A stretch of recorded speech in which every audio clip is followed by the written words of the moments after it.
Hello নমস্কার, কেমন আছো সবাই? সবাইকে জানাই আমার আরও একটি ভিডিওতে স্বাগত। অফিসের শেষে ভাবছিলাম কোথাও একটা যাব, তারপর ভাবলাম সেটা একটা ক্যাফের থেকে ভালো আর কি হবে।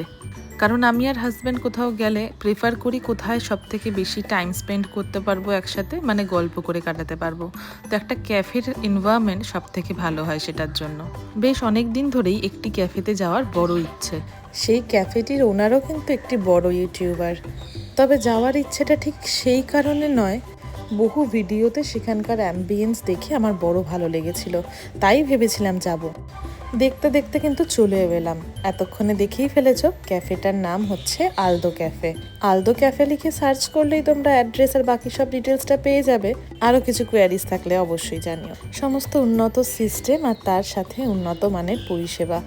আর এনভায়রনমেন্ট একদম কোজি, খুব সুন্দর একটা এনভায়রনমেন্ট, যেখানে প্রিয় মানুষটার সাথে বসে ঘন্টার পর ঘন্টা কিন্তু অনায়াসেই কাটিয়ে দেওয়া যায়।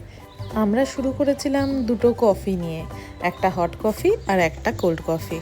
দেখো তো এবারে একটুও চিনতে পারছো কি না এনাদেরকে? অ্যাকচুয়ালি আমার বাপের বাড়িও মধ্যমগ্রাম, আর এনারাও থাকতেন মধ্যমগ্রামে।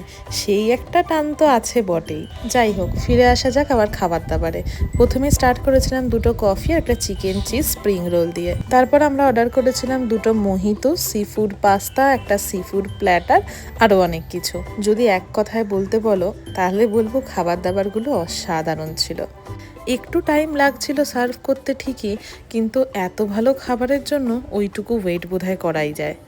আর দাম যদি বলি তাহলে কলকাতার এখন যে ভালো ক্যাফেগুলোর যেরকম দাম এখানেও কিন্তু সেরকমই। খাওয়া দাওয়া শেষে একটু বাইরেটা এসে দাঁড়িয়ে কটা ছবি তুলে তারপরেই আমরা বেরিয়ে আসলাম বাড়ির উদ্দেশ্যে। ফ্রাইডে অফিস শেষে এরকম একটু ঘুরতে গেলে কিন্তু মনটা ভালো হয়ে যায়। সারা সপ্তাহের ক্লান্তিটা যেন এক নিমেষে শেষ হয়ে গেল। আজকে তাহলে আসি, দেখা হবে আরও একটি ভিডিওতে।